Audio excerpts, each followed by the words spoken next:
सावा नाल जान ते नहीं, जीना कोई आसान ते नहीं।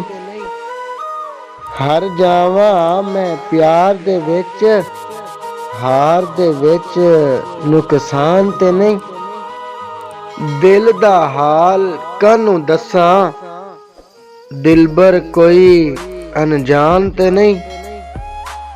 मैं फुल्लां दी सेज सजावां, पर आउना उस मेहमान ते नहीं। बदली बदली कोयल दी कूके, ओ यार बदली बदली कोयल दी कूके, ओ मेरे लिए परेशान ते नहीं।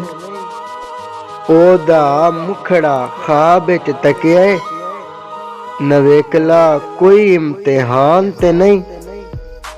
क्यों कर प्यार प्रीत विसे, आज़र कोई नादान ते नहीं। सावा नाले जान ते नहीं, जीना कोई आसान ते नहीं।